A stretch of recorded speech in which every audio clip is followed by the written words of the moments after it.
Nostre Sport Management, el deporte visto desde un punto de vista académico y profesional. Hola, muy buenas tardes a todos, bienvenidos una semana más a Nostre Sport Management. Como siempre tengo a mi izquierda a Erika. Hola, buenas tardes, Erika. Hola, buenas tardes. Bueno, y hoy en el programa de hoy estamos muy bien acompañados. Vamos a hablar de deporte escolar y para ello vamos a contar con la presencia de Francisco, de Paco Os, que también tengo a mi izquierda. Buenas tardes, Paco. Hola, muy buenas tardes. Paco es el jefe de sección de actividades deportivas de la Fundación Deportiva Municipal del Ayuntamiento de Valencia, con lo cual es una de las personas que más sabe y que más lleva desarrollando su carrera en el ámbito del deporte en edad escolar. Y a mi derecha tengo a Eduardo López. Buenas tardes, Eduardo. Hola, ¿qué tal, José Luis? Buenas tardes. Bueno, Eduardo, aparte de ser también trabajador y compañero de Francisco en la Fundación Deportiva, pues bueno, es el representante, el gerente del Club Deportivo Pío XII, donde organizan las actividades de este colegio del Pío XII. Pues bueno, sin más dilación, vamos a tomar fuerzas y arrancamos.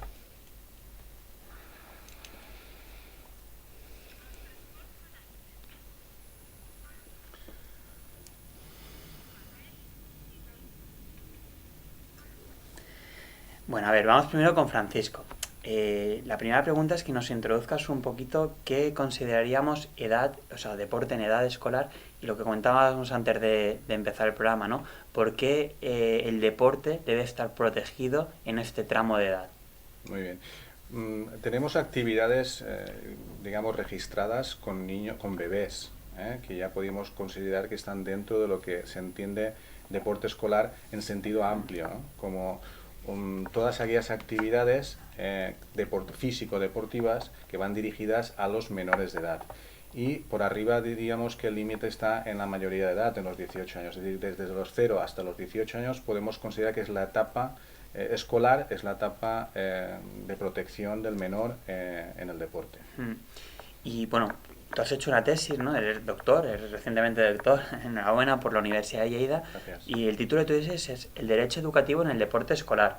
En ella, pues bueno, nos estabas comentando el otro día que básicamente reflexionas, es decir, por qué una administración pública, ¿no? Cuando ahora, pues, a lo mejor con el reciente cierre de Canal No, nos replanteamos, bueno, ¿cuáles son las funciones de la administración pública? ¿Por qué una administración pública debe velar porque los niños pues tengan acceso al deporte, a la práctica deportiva, a la educación física? ¿Qué nos puedes contar? Bueno, pues en principio, efectivamente, como tú dices, las administraciones públicas ya desde la Constitución, desde el artículo 43 de la Constitución, se establece que debemos de fomentar el deporte y la educación física. Por lo tanto, es un mandato constitucional, que luego se respalda por lo que es la propia legislación. La legislación autonómica del deporte en nuestra comunidad pues da las competencias, en este caso a los ayuntamientos, como nosotros, para promocionar el deporte escolar. Y la clave un poco aquí está en qué condiciones o cómo se ha de promocionar el deporte. Es decir, todo el deporte que hacemos es un deporte que cumple con esa filosofía, o si quieres, con ese mandato constitucional, o debemos de tener alguna especial atención, como en este caso son menores de edad los sujetos que están participando en este deporte, ¿no? Pues ahí estaba la clave un poco de esa tesis que a mí me preocupaba durante muchos años, de ver actividades deportivas que realmente podíamos catalogar de no educativas directamente, es decir, incluso perjudiciales para lo que son los chavales, ¿verdad? Y que, bueno, pues qué podíamos hacer nosotros para convertir esas actividades en lo que por esencia tenían que ser, que son educativas, formadoras del menor, ¿no? Un sujeto que todavía no tiene una capacidad plena de obrar, que es vulnerable y que por lo tanto precisa una protección especial, y que para eso la administración es la que primero se lo tiene que dar, esa protección especial. No solamente la administración, pero fundamentalmente la administración desde la garantía de las leyes, de la legislación, ¿verdad? Ya, has comentado un aspecto muy importante. Yo creo que, luego Erika te he interrumpido, dices, oye, pues el deporte ya de por sí conlleva un aspecto de formación, es cultura, es educación, con lo cual si estamos en un tramo de la vida, en la edad escolar, donde la persona está formando, pues lógicamente el deporte le va a ayudar. Pero es verdad que todos vemos prácticas, ¿no? Pues oye, basta ir a un partido de enanos donde dices, joder, es que más que inculcar valores positivos, a veces los papás, ¿no? Los propios papis son los que están inculcando pues vicios de los adultos que están totalmente alejados de lo que debería ser la formación deportiva. ¿Cómo se puede combatir eso? ¿Cómo se puede combatir eso y hacer que el deporte desempeñe en esta edad formativa, pues bueno, todo su potencial de educación de la persona, de luchar por objetivos, de compañerismo, de formación, etcétera, etcétera, etcétera? Bien, nosotros estamos toda la vida, algunos, luchando contra eso.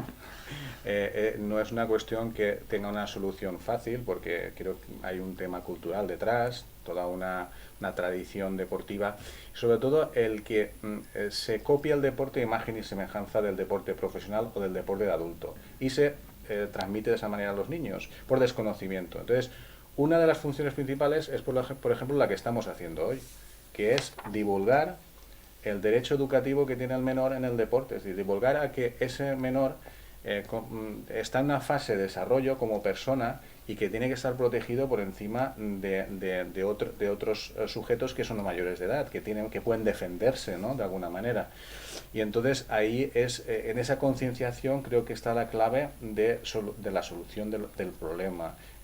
Es muy costoso el camino, pero bueno, vamos haciendo nuestros hitos, nuestros pinitos, y yo creo que en el Ayuntamiento de Valencia, y a lo mejor no está bien que lo digamos nosotros porque somos trabajadores del ayuntamiento, pero creo que hemos avanzado mucho en ese aspecto. Por ejemplo, tenemos 2 programas como el de escuelas deportivas, el de juegos deportivos, donde se establecen unas condiciones de práctica que hacen que esa actividad se eviten riesgos para el desarrollo personal de ese niño o de esa niña, y por otro lado se fomente o se promocione su desarrollo personal. O sea, estamos hablando de unas condiciones educativas. Si me preguntas, y me adelanto mejor a tu pregunta, ¿qué condiciones son esas que garantizan que una actividad sea educativa? Pues yo creo que está en la mente de todos el que una actividad educativa tiene que tener un docente cualificado, ¿verdad? La persona que sepa programar la actividad y que realmente garantice la seguridad y la calidad educativa necesarias. Luego, evidentemente, un programa. A nadie se nos escapa que algo que no esté programado es difícil después de medir, es difícil después de hacer un seguimiento de esa actividad. Y todas son una serie de condiciones fundamentales para que se garanticen eso, la seguridad, los espacios deportivos, por ejemplo, también, etcétera, y la calidad educativa de los programas. Y ahí es donde estamos nosotros desde el Ayuntamiento haciendo toda la fuerza del mundo con los ejemplos de las escuelas deportivas y los juegos, y que queríamos extender estos ejemplos a las actividades privadas que también en la ciudad pues se desarrollan tanto en centros escolares como en instalaciones privadas, gimnasios, etcétera. Has dicho que muchas veces no llegáis tanto como queríais. ¿Crees que los padres apuestan para que sus hijos realicen las actividades suficientes para sus hijos o necesitan de más? No sé. Sí, los padres, inicialmente todas las encuestas que tenemos en este país, los padres son los primeros promotores de la práctica deportiva de sus hijos. Cuando se les pregunta a los padres si creen que la actividad deportiva les puede ayudar a sus hijos a la formación, hay una mayoría, más del 90%, que te contestan que sí, que es muy importante esa actividad. Por lo tanto, los padres los tenemos a favor. El problema que ocurre con lo que hemos estado comentando antes, el mal enfoque o mala orientación de la actividad deportiva en edad escolar, es que se reproducen modelos sociales de los adultos y se intenta por desconocimiento hacer una imitación de ese deporte profesional, pongamos por caso el fútbol, que lo tenemos todos en la cabeza, y con los nanos tienen que actuar de la misma manera. Tienen que ir vestidos igual que sus ídolos, no hace falta nombrarlos. Tienen que jugar las mismas reglas, tienen que ganar sí o sí, porque eso es lo más importante. Claro, de esta manera el deporte escolar está mal orientado, porque si hablamos de formación, el rendimiento es la última etapa de la formación. Antes, para llegar a una persona al rendimiento, lo tenemos que cuidar, lo tenemos que proteger, para que esa persona, si algún día vale para el rendimiento deportivo, pues llegue en unas condiciones óptimas a ese rendimiento deportivo. Y el que por sus características físicas, psicológicas, etc., no pueda llegar a un alto rendimiento en el deporte, esa actividad le sirva para su vida personal, como un hábito de vida y de salud. Sí. Estos serían los objetivos que tendríamos en el deporte escolar. Que muchas veces se integran mucho, pero no de la mejor manera, ¿no? Efectivamente. Bueno, aquí donde tenéis, Erika es una de las técnicas deportivas en cuestión en patinaje que trabaja con nenes. Muy bien. Oye, yo quería preguntar, decir, vale, por desde el ayuntamiento sois promotores, creemos que es, lo que te decía, es un derecho constitucional, que se encarga a las administraciones locales su implementación, y habéis desarrollado, nos comentabas que tenéis 2 programas, el de las escuelas deportivas municipales y el de los juegos deportivos municipales. Mi primera pregunta era cuál es la diferencia, ¿no? Porque no hemos estado aquí viendo y la verdad es que coinciden en edad, ¿no? Uno empieza a los 4, otro empieza a los 6, pero bueno, parecen bastante similares, ¿no? ¿En qué se diferencia? Sí, vamos a ver, en principio tenemos más programas que no solamente estos. Estos, digamos, serían como 2 buques insignias, ¿no? de la promoción deportiva en el Ayuntamiento de Valencia.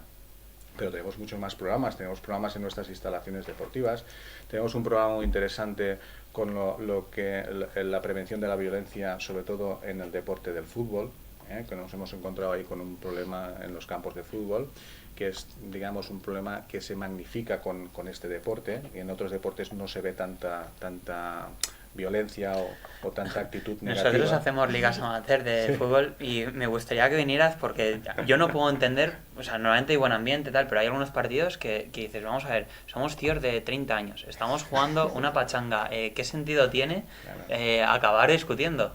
Pues ocurre. O sea, pues quizás también pues eso sea un poco el problema de la educación física o de la cultura del deporte que se ha ido transmitiendo y que nos llega pues de esa manera distorsionada, ¿no? Si nos lo planteáramos de otra manera, esto sería inconcebible, sería absurdo, ¿no? Y ahora en frío, ¿verdad? Se ve como un poco absurdo. Luego en caliente pues ya volvemos a repetir esos estigmas, ¿no?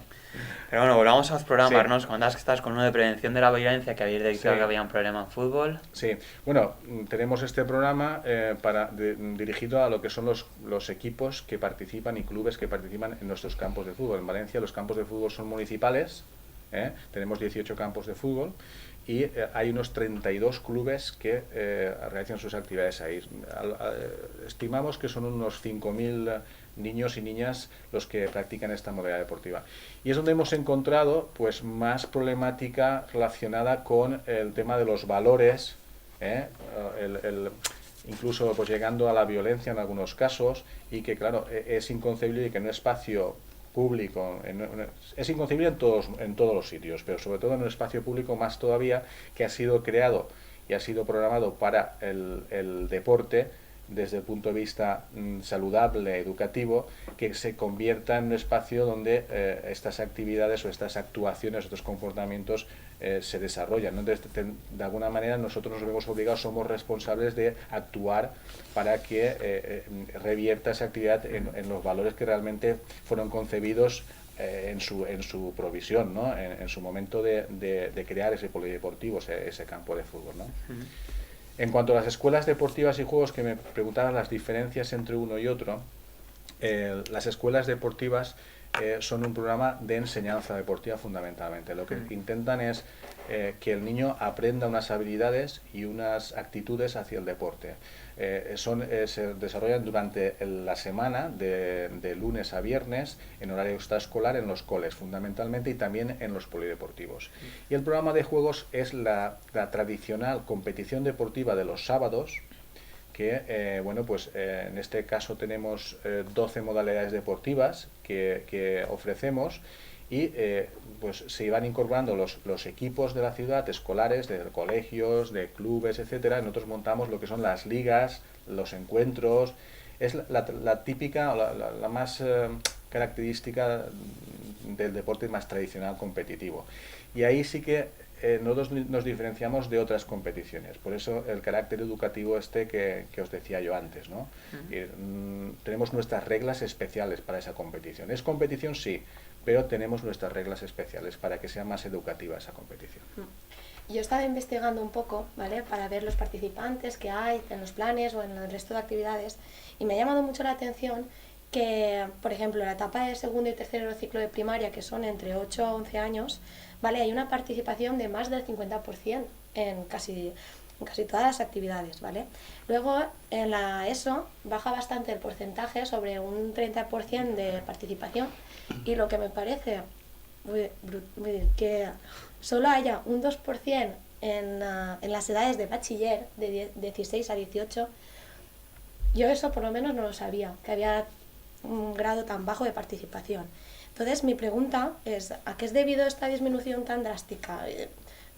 ¿Hay algo que hace que ocurra esto? Bueno, los datos que has recogido son los datos de nuestro programa de escuelas. Sí, Entonces, sí. el programa de escuelas, digamos, va dirigido a lo que es la enseñanza y aprendizaje del deporte. Y sobre todo va dirigido a primaria y secundaria. En bachillería no se ofrecen actividades para esta población, por lo tanto ahí está distorsionada esa encuesta. Pero sí que es verdad que todas las demás encuestas a nivel nacional que inciden sobre el nivel de práctica, se ve como con la edad hay una disminución. No tan drástica como Sí. en este caso, porque ya te digo, el programa de escuelas deportivas va dirigido a la primaria, no tanto a bachiller, ¿verdad? Para bachiller tenemos otros programas, sobre todo programas que dirigen las federaciones deportivas, etcétera. También los gimnasios ahí tienen mucho que ver. Pero si analizáramos, si un chaval o una chica de 16, 17, 18 años hace deporte, hace mucho menos deporte que un niño de 10 años o una niña de 10 años, ¿verdad? ¿Y esto por qué ocurre? Pues esto son muchas causas, unas causas estructurales ya que hay, y no es una única causa, ¿no? Los estilos de vida de los adolescentes, son muchísimas las causas, no una, que hablan de lo que es el abandono, lo que se ha llamado el abandono deportivo, ¿no?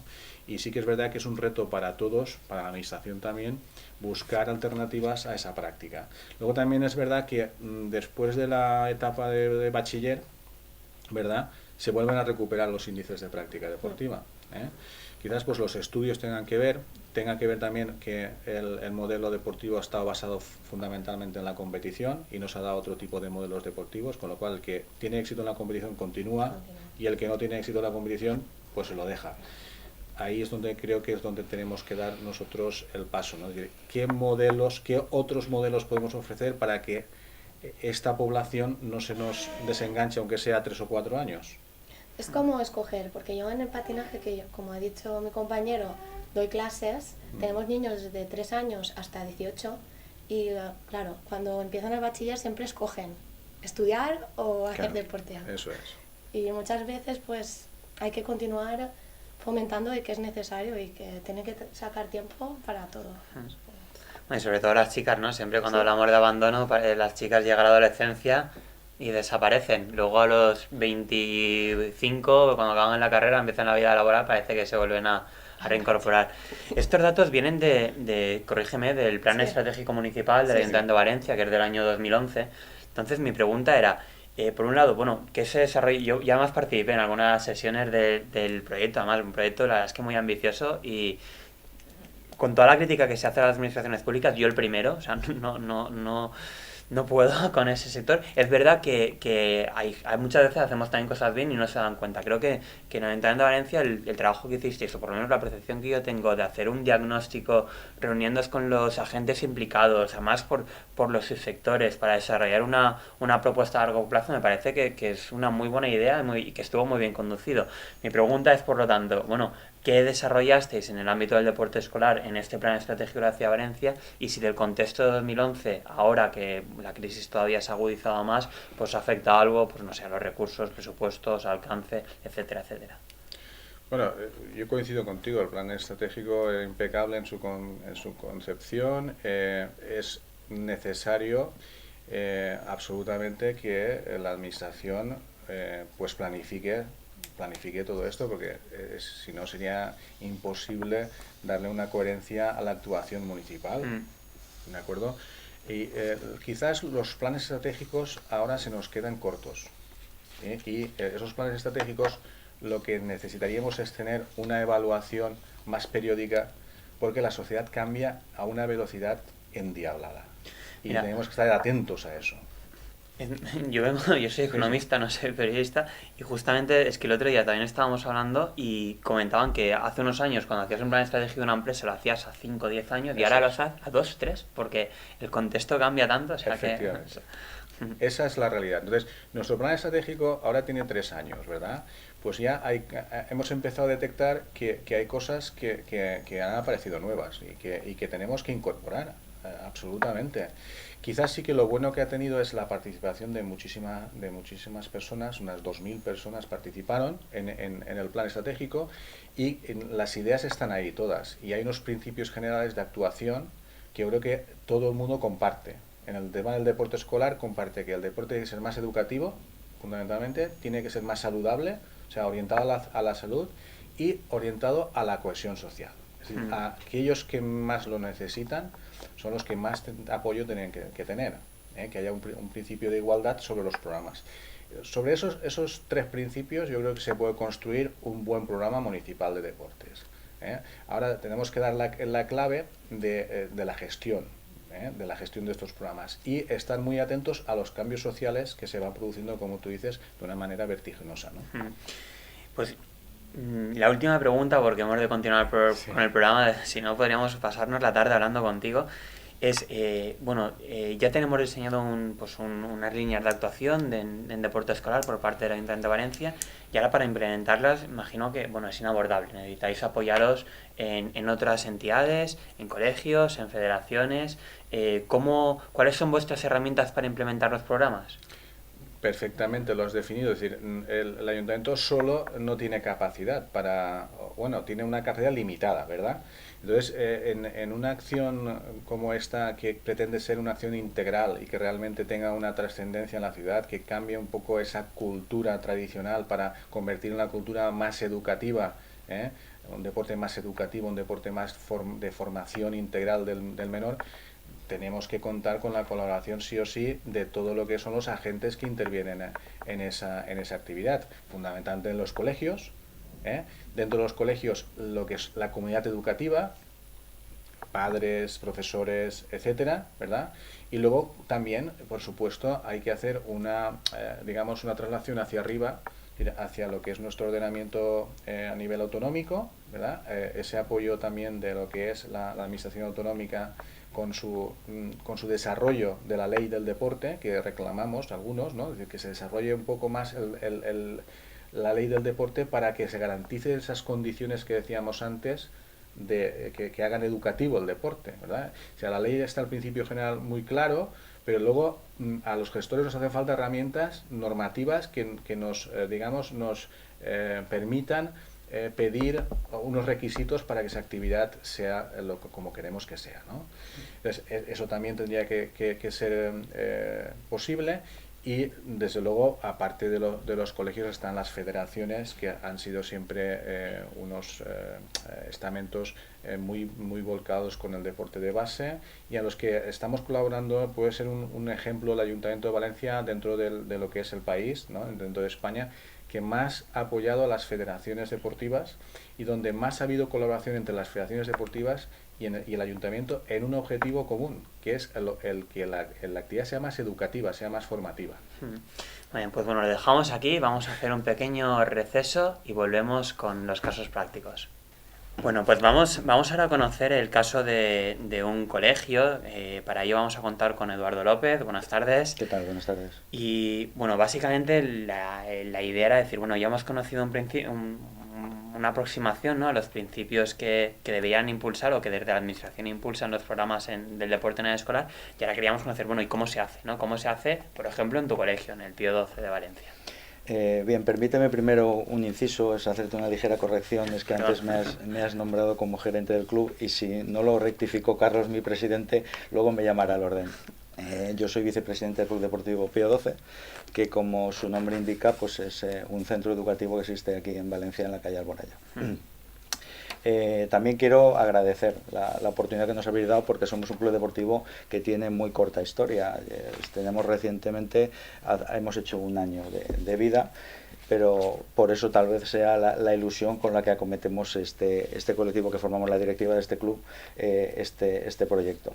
Bien, en principio voy a hacer un poquito de historia, aunque es corta. Nosotros somos una serie de padres y madres que el colegio, el centro donde están nuestros hijos, pues nos lanzó ese órdago de poder impulsar la actividad deportiva de los niños a través de la estructura de un club deportivo. Nos pareció apetecible, y no solo apetecible, sino conveniente, ¿no? Los padres que formamos esta junta directiva sí que consideramos que que ahí hay un pequeño gap, un pequeño lapsus en lo que es la actividad extraescolar con respecto a la actividad curricular, ¿no? Lo que voy a decir está ya inventado. El Consejo Superior de Deportes ha creado unas estructuras incluso para impulsar esto, ¿no? Hay una herramienta muy importante que son los proyectos educativos de los centros, que cada centro tiene que elaborar, y paralelamente a ello, pues lo conveniente es que exista un proyecto deportivo de centro, ¿no? Eso es una tarea que le compete a los centros educativos, y que en principio ahí lo que tendría que abarcar, y que así se plasma a través del Consejo Superior de Deportes, es que coordine y organice tanto lo que es la actividad deportiva curricular como la extracurricular, por el mecanismo que luego ya posteriormente se considere más oportuna. Ahí es donde entra nuestro club deportivo, ¿no? Somos una serie de familias en la que hemos constituido ese club con el digamos, el paraguas del centro, y la pretensión tanto del centro como nuestra es que esa actividad que se desarrolla en horario lectivo pues tenga una continuidad homogénea y que siga esa tarea educativa que bien comentaba Paco antes, pero a través ya de una actividad extracurricular, ¿no? Y entonces pues esa tarea, el principal engranaje tiene que ser a través del proyecto y con una determinada persona que no es más que el titular de educación física del centro, a nuestro entender, porque tampoco eso es una obligación. No sé si con esto he respondido a tu pregunta. Sí. A ver, para realizar todas estas actividades, económicamente, ¿tenéis subvenciones de entidades públicas, etcétera, o es todo desembolso de los padres? Bueno, como bien decía antes José Luis, la situación actual Sí. es la que es. Existen unos mecanismos de subvención que normalmente siempre son insuficientes, ¿no? Hay unas ayudas que a través de la confección de estos proyectos deportivos el Consejo Superior de Deportes impulsa. El Ayuntamiento de Valencia también tiene un programa de subvenciones que la verdad es que los clubes como el nuestro, que tiene un perfil de familias pues que normalmente no aspiran más que a que sus niños desarrollen una labor extraescolar aceptable, pues que también el ayuntamiento contribuye, y luego básicamente es la cuota de las familias, con lo cual al final siempre revierte en un mayor gasto de las familias, ¿no? Pero hoy por hoy tiene que ser así. Hay que asumir pues eso, gastos que son ineludibles. ¿Y participáis en los programas que ha contado antes de Paco, de las escuelas municipales deportivas o de los juegos deportivos u otros? Por supuesto. O sea, normalmente los clubes de reciente creación, y que como es el nuestro y que tampoco tiene grandes aspiraciones, no es que no las tenga, sino que a corto plazo no podemos competir con otros. Si los resultados a nivel competitivo tienen que llegar, llegarán. Pero nosotros, nuestra principal área de trabajo es esa área inicial, esa área educativa. Entonces, nuestra principal herramienta de trabajo es tanto las escuelas como los juegos deportivos. Primero porque compartimos la esencia, y segundo porque son las económicamente más asumibles. Oye, una pregunta, habéis comentado que os habéis constituido hace poco, hace un año. ¿Por qué? ¿Crees que es necesario dotarse de una estructura paralela, de una forma paralela, un club deportivo en este caso, que no es el único? Pues creo que el Pilar, Maristas tienen de mucha tradición, hay varios, pero ¿crees que es necesario dotarse de esta estructura para poder hacer extensible esto que tú comentabas, de este gap entre la vida académica y la vida extracurricular, o se podría haber integrado de otras formas? Puede haber otros sistemas, pero hablando ya a título particular de nuestro club, queremos que esa es la mejor estructura. ¿Por qué? Yo aquí también estoy en calidad de padre, obviamente, tengo dos hijos míos en ese centro. Mis hijos están en el colegio, que a mí me gusta porque tiene unos valores, tiene unas actitudes, tiene un perfil que comparto. Yo lo que quiero es que esa actividad extracurricular esté alineada con el centro al que llevo mis niños. No tengo por qué luego buscar una actividad deportiva fuera del centro cuando realmente puedo seguir esa línea. Buscáis una continuidad. Efectivamente, eso es un poco la respuesta. Pues, y cómo, a ver, aquí habíamos preguntado cómo funciona, es decir, vale, ¿cuál es vuestra parrilla, vuestra oferta para los alumnos, ¿no?, del colegio, el Pío XII? ¿Qué actividades hacéis? ¿Qué particularidades tiene? ¿Para qué edades? ¿Cambia la parrilla de actividades según la edad que tiene? ¿Cómo integráis todos estos conceptos de formación y de educación en valores deportivos? No vamos a entrar en otro tema, hablamos de deporte, de educación deportiva, de deportividad en la práctica deportiva a través de vuestro club. Bien, nuestro club salió en un principio con la oferta multidisciplinar que ya de por sí el colegio ofertaba por otros mecanismos, ¿no? En el fondo, lo que nosotros queremos ofrecer a las familias es aquellas actividades deportivas que realmente a la comunidad educativa le interese. No tenemos ningún especial capricho por ninguna disciplina. Entonces hemos salido con aquellas disciplinas que ya de por sí el colegio tradicionalmente ofertaba, efectivamente. Entonces, el principal hándicap de nuestro caso es un problema de infraestructura. El colegio tiene los espacios que tiene y difícilmente podemos ofertar otras disciplinas o ampliar la oferta de otras actividades. Entonces, bien, hoy por hoy estamos desarrollando fútbol sala, lo que se denomina también de predeporte para los más pequeñitos, que es un proceso, una toma de contacto de cualquier disciplina variada, y baloncesto. Esas son nuestras principales actividades, incluyendo también el hockey. ¿Y qué estructura tenéis? ¿Que hay técnicos deportivos? ¿Son los profesores de educación física? ¿Contratáis a monitores externos? ¿Cómo lo hacéis? Tenemos sí, un sistema híbrido. O sea, nosotros estamos utilizando los monitores que nos ofrece la escuela deportiva del ayuntamiento, y también tenemos titulados propios, entre los cuales se encuentra nuestro propio docente de educación física del centro, ¿no? Utilizamos siempre pues aquel colectivo de personas que más se adecua a lo que buscamos. El perfil que a nosotros más nos gusta es que sea gente que proceda del propio centro, incluso exalumnos que se hayan criado en ese centro y que crean en el proyecto en el que nosotros nos estamos implicando, ¿no? Y hay un comentario que quisiera hacer a una cuestión que ha planteado Erika, porque es un tema que efectivamente se veía en el plan estratégico del ayuntamiento, y es el problema del cambio en esa edad conflictiva, que siempre lo es, de último ciclo de primaria y entrada en la ESO, ¿no? Nosotros, la verdad es que ese fue nuestra primera detección cuando hicimos un pequeño bosquejo de qué nos encontrábamos al abrir el club, y cumple con efectivamente los mismos problemas. El niño en esa edad, ya mucha gente lo justifica en la carga educativa, en la carga de estudio que tiene ese cambio de la ESO. Eso se podría matizar. También hay una argumentación un poco de estrategia. Los padres dejamos a los niños en el colegio, muchos de ellos es una parca niños, la extraescolar, hablando mal y pronto, y cuando llega la edad de la ESO el niño es más independiente, el niño ya puede decidir si voy o no voy, y la oferta, como bien decía Paco antes, es muy amplia, no solo deportiva, ¿no? Habría que contrastar a lo mejor nuevas actividades no deportivas que tiene el niño de la ESO para ver realmente si es que hay un abandono en sustitución de otras actividades, o realmente es un abandono porque no le es atractivo y porque a nivel competitivo no llega, ¿no? Ahí habría mucho más que hacer, efectivamente, y nuestro agujero sigue estando ahí. Cuando los niños pasan a la secundaria, a pesar de que llevamos un año, sigue existiendo lo mismo, ¿no? Hay un abandono. Una para ti, pero un poco también para los dos. Para ti, Paco, también. ¿Crees que hay diferencia entre el tratamiento que le estáis dando vosotros, ¿no? Desde el colegio P12, creo que es un colegio concertado, sí, ¿no? ¿Que hay diferencia entre el tratamiento que se le da a los colegios concertados, desde si fuera un centro público o un centro privado? Sobre todo me refiero a la hora de que el niño tenga acceso a los programas deportivos. ¿Empiezo yo, Paco? Sí. Yo no veo que tenga que existir una diferencia en esa oferta.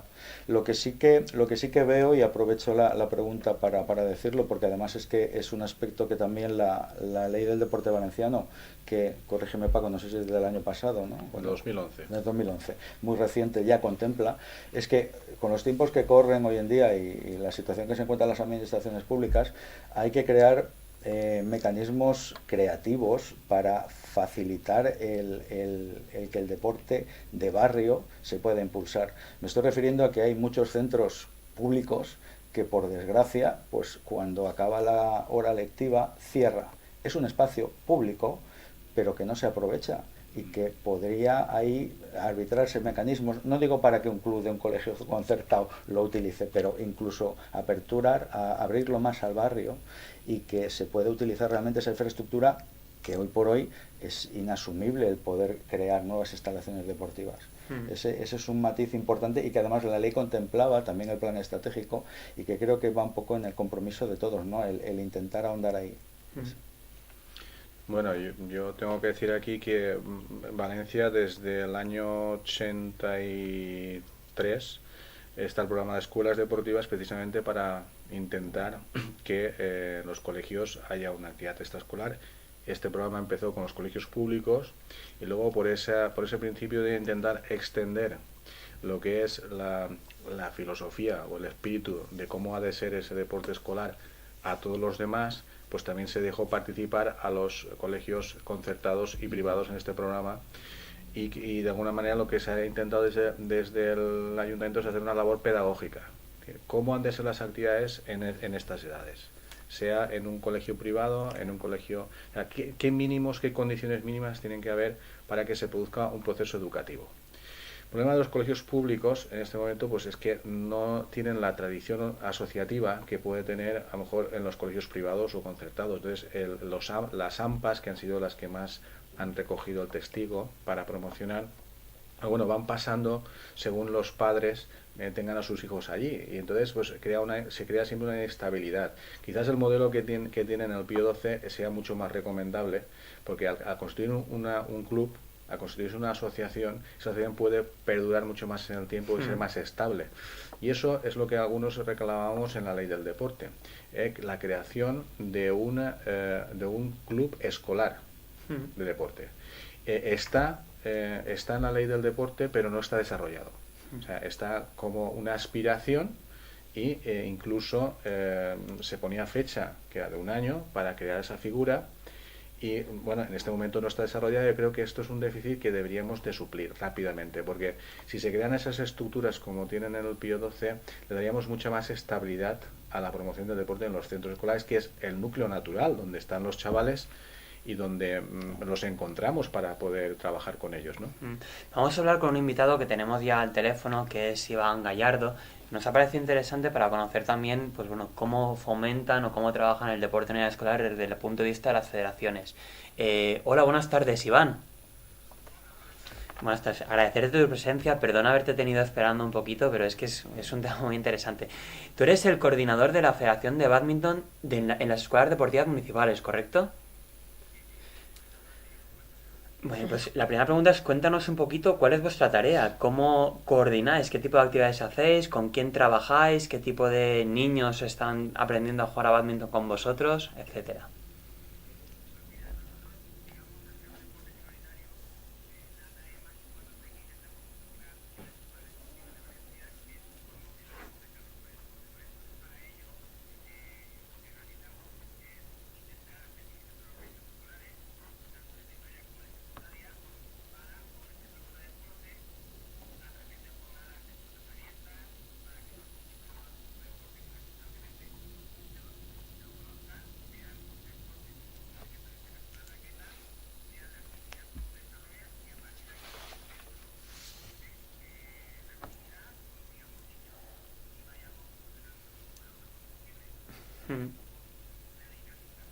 O sea, que esto funciona donde vosotros, bueno, vais y presentáis la actividad, es una labor de divulgación del bádminton, y luego es el centro quien ve si hay una masa a lo mejor crítica, va a hacer un grupo que nos dice, oye, pues nos gustaría sacar una clase de bádminton, ¿nos la podéis prestar este servicio? Es un poco el mecanismo este.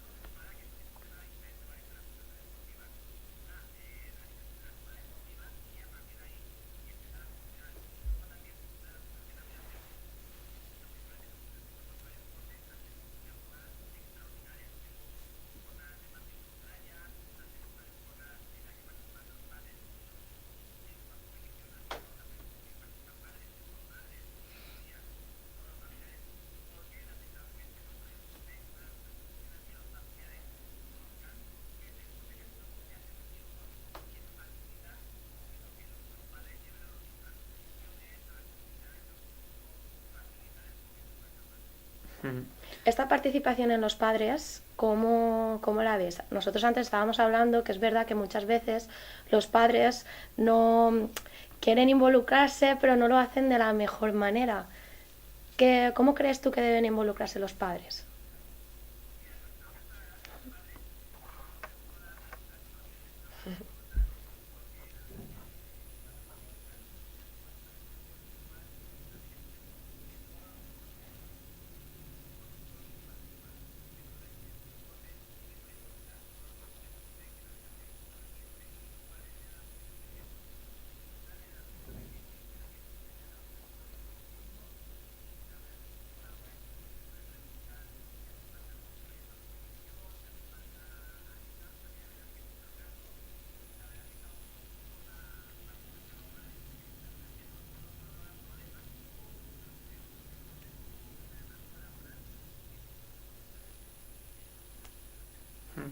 Oye, Iván, antes estábamos hablando con Paco Ors de la importancia que tienen los docentes, ¿no? Los técnicos deportivos que están prestando el servicio, que tienen que ser personas que tengan una cualificación necesaria y aparte que sean pues un poco la herramienta para transmitir los valores que el deporte puede llevar a los nanos, que tenga una visión formativa. ¿Cómo lo hacéis vosotros cuando estáis prestando este servicio en un cole?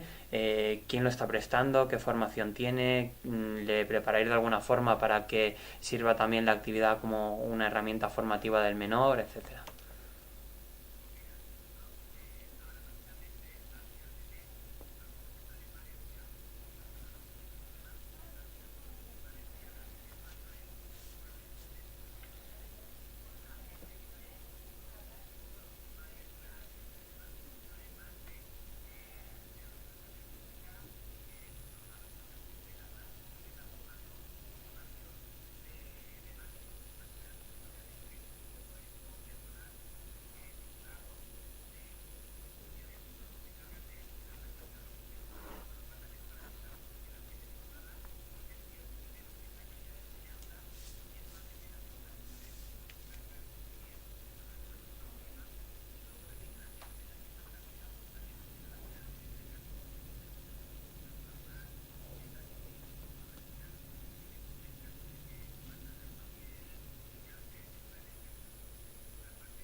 Pues, no, Iván, muchísimas gracias. El objetivo era aproximarnos un poquito al trabajo que hacéis desde las federaciones, tomando la tuya como referencia.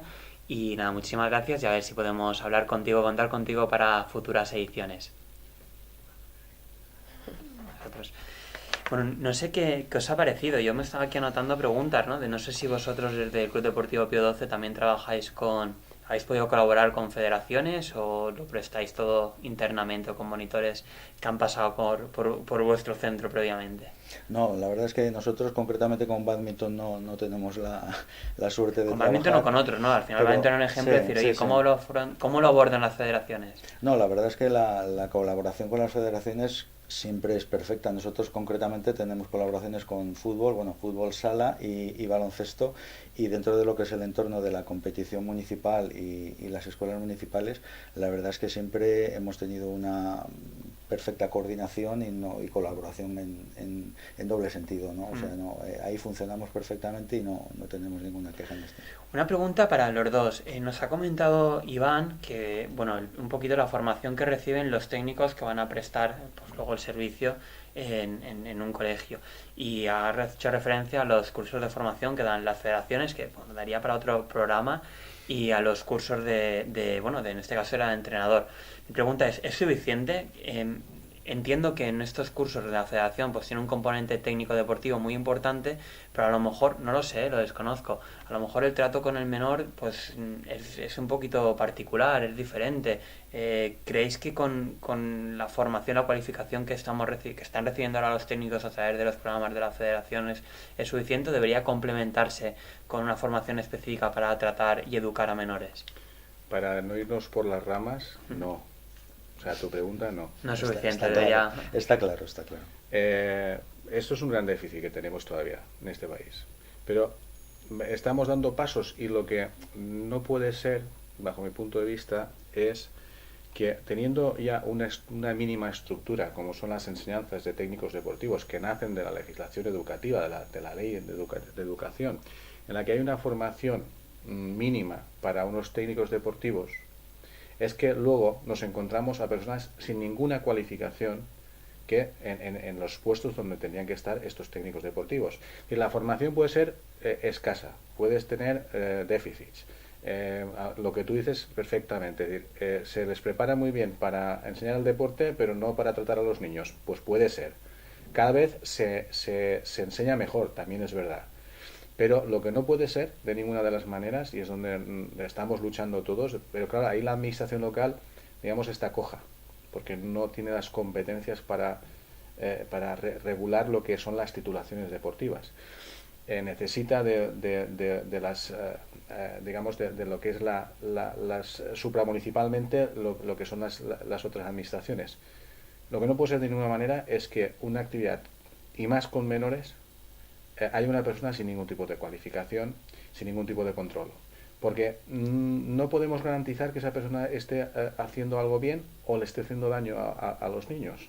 Y si encima, pues como hemos visto antes con ejemplos, hay una cultura que desenfoca la orientación deportiva hacia un modelo del adulto, pues seguramente y en muchas circunstancias veremos que se están haciendo las cosas mal, y se están haciendo las cosas mal porque las personas que están allí no son las que tenían que estar allí. Y es lo que tú y yo vemos cuando vemos un partido de fútbol, a lo mejor un sábado por la mañana, con ciertas personas que están en los banquillos, que no sería lo más adecuado para la formación, la actitud de esas personas para la formación de esos niños, ¿no? Imagino que ahí también tiene mucho que ver, y seamos sinceros, el tema de coste. Es decir, oye, pues muchas veces a lo mejor lo hace un padre con toda su buena voluntad y el hombre lo hace bien, quiere decir, hace lo que puede, evidentemente no lo hace igual de bien que un profesional con la formación, pero el club o quien sea dirá ya, pero jolín, este hombre lo hace y gracias, a ver quién me viene a pagarme al técnico que debería estar ahí. No pues es... mira, el tema del coste es un tema que también da para otro programa, como tú dices, pero te voy a poner un ejemplo. Es decir, en el coste, por ejemplo, en badminton, ha hablado Iván, puede con un coste mucho menor que una actividad, por ejemplo, como es el fútbol, ¿verdad?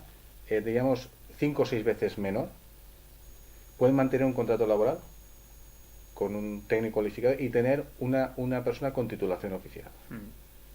Sin embargo, te vas a otros deportes, aquí lamentablemente el fútbol, pero también podríamos poner alguna actividad de básquet, todas aquellas que tienen una trascendencia social mayor, el tenis, que son espectáculos que donde se ve como una posibilidad de negocio con esto, o de inversión por parte de los padres. Pues ahí se denotan muchas veces que es donde más se paga por esa educación del niño y donde menos dinero va al técnico deportivo. Nos lo gastamos en unos equipajes que son mejores que los del Valencia, de los del Real Madrid, ¿verdad? En unas bolsas estupendas, en un terreno de juego impecable, impresionante. Sin embargo, el docente, que es la clave de la formación y de la educación, pues no lo tenemos contratado, no le exigimos ninguna titulación y le pagamos 2 pesetas, con perdón, y hablo de pesetas todavía, porque es que todavía estamos con los precios de hace 14 años pagando a esta gente, donde se utilizan mal los recursos, o sea, se distribuyen mal el dinero para esos recursos. Yo pienso también que tampoco a lo mejor le damos la seriedad que deberíamos darle, quiero decir en eso. Muchas veces pensamos, ¿no? Es como un recreo para los niños. Sí, la parca niños. Sí, es un recreo, porque... Y los niños lo creen, y van en esa actitud, van en que yo voy a pasar aquí, es mi monitor, mi profesor, lo que sea, pero no le voy a hacer el mismo caso mejor que si estoy en la escuela. Cuando estoy en la escuela sí que hay una autoridad que a lo mejor en esa actividad no la hay. Entonces creo que eso también afecta mucho a lo mejor tomarnos en serio el hecho de poner unas tablas en que tiene que ser un profesor cualificado, un monitor cualificado, detrás tiene que haber pues todo, los contratos, no sé. Precisamente por lo que tú estás comentando, Erika, todavía se manifiesta más la necesidad de que haya una persona que sea realmente, esté cualificada y sea un pedagogo, sea un docente. Exacto. Porque un docente le da la importancia a la actividad que tiene. O sea, estamos hablando que en ciertos entornos, por ejemplo, el congreso que se hizo en Barcelona en el año 98, de todos los profesores de educación física y también directores de colegios, de entidades deportivas, de más de 500 personas, y una de las conclusiones fue que el deporte, las actividades extraescolares, eran el mejor medio para la educación en valores, pero no en valores deportivos, no, en valores generales de cualquier otra asignatura o cualquier actividad curricular. Por lo tanto, estamos hablando de algo que no es que no sea poco serio, o sea, que tendría que tener mucha más importancia Sí, por supuesto. que otras actividades que se hacen, ya no digamos las curriculares, que evidentemente tenemos que cumplir todos como básicas, pero que después de estas, evidentemente el deporte cubre con todas las perspectivas educativas. Y depende muchas veces de personas que no tienen la capacidad y por lo tanto no le pueden dar la autoridad que tiene que tener esa actividad. Ahora, si hubieran estas personas, evidentemente, y yo conozco muchos compañeros que están en los patios de los colegios y que te puedo asegurar que los niños, ese deporte que hacen allí es algo de lo más importante que hacen en sus vidas para ellos. No se lo perderán nunca. Lo primero que dejarán no será el deporte, y eso es gracias a la motivación que les da ese docente, porque tiene su cualificación para hacerlo. Sí. Vale. Nos vamos quedando sin tiempo. Yo os pediría casi a lo mejor una última ronda de conclusiones, valoraciones, desafíos o tendencias, y hasta aquí hemos llegado. Pues no sé, Eduardo. No, yo básicamente es un poco cerrar el círculo de lo que aquí un poco hay una esencia y trasciende, ¿no? Que un poco el deporte en estas edades tan importantes de nuestros hijos está en el compromiso de todos, de toda la comunidad educativa. En el área de nuestro club tenemos todos muy claro que no podemos darnos solamente esa crítica fácil en la esquina del colegio, sino implicarnos y exigir titulaciones a las personas que están con nuestros hijos, exigir actitudes a esos padres, madres que están viendo el partido, felicitar al equipo contrario. Es una cuestión de cultura, como ahora tanto se utiliza, y que somos el espejo, tanto los padres como los clubes somos el espejo para esos niños, ¿no? Y un poco aquí yo creo que contribuiríamos todos en la mejora del deporte escolar, ¿no?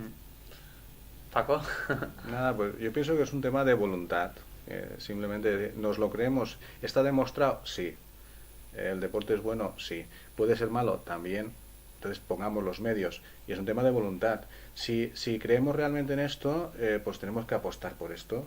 Y apostar por esto tiene que ser todos, como dice Eduardo. El ayuntamiento puede liderar, las administraciones públicas pueden liderar, porque se encuentran en una situación de capacidad que no puede tener un solo centro, una sola.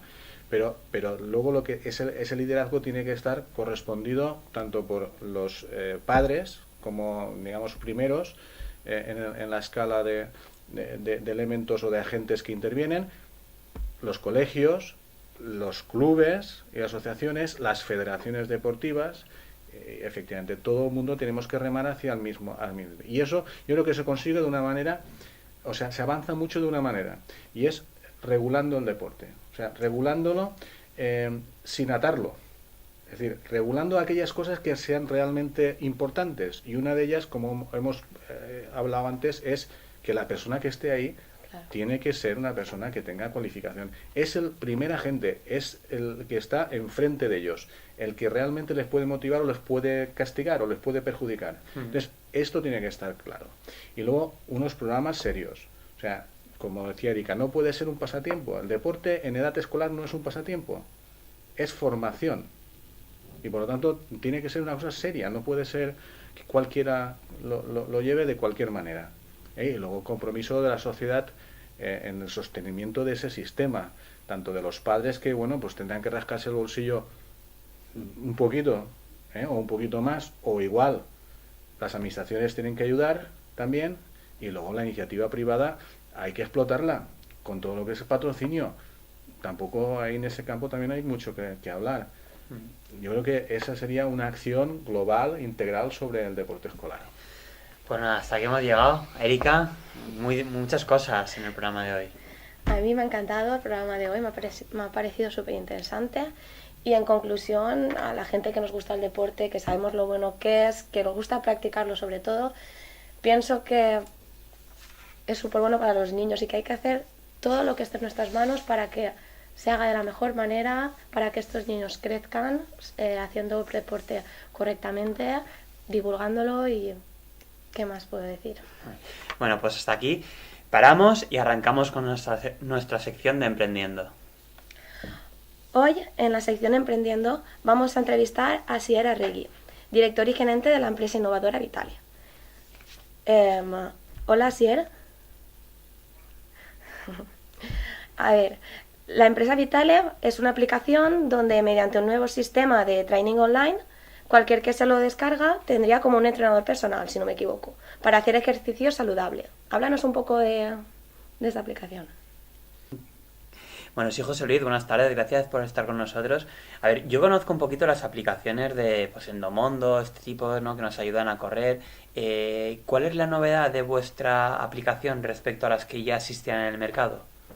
¿Cuál es vuestro modelo de negocio? Porque todo el mundo de las apps es muy bonito, es muy chulo hacerlo, tengo una app que cubre una funcionalidad, como nos estás diciendo, y que está fenomenal, pero es muy difícil luego rentabilizarla, ¿no? No sé si pagáis por descargas, ¿esa es vuestra única vía de ingresos? ¿Cómo financiáis?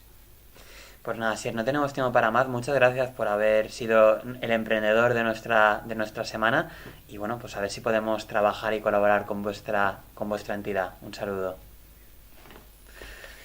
Bueno, ahora sí, ya hemos terminado. Agradeceros a todos vuestro tiempo. Muchas gracias por estar con nosotros. Eduardo, Paco, muchas gracias por estar. Gracias. Erika, y bueno, nos vemos a todos la semana que viene con un nuevo tema. Adiós.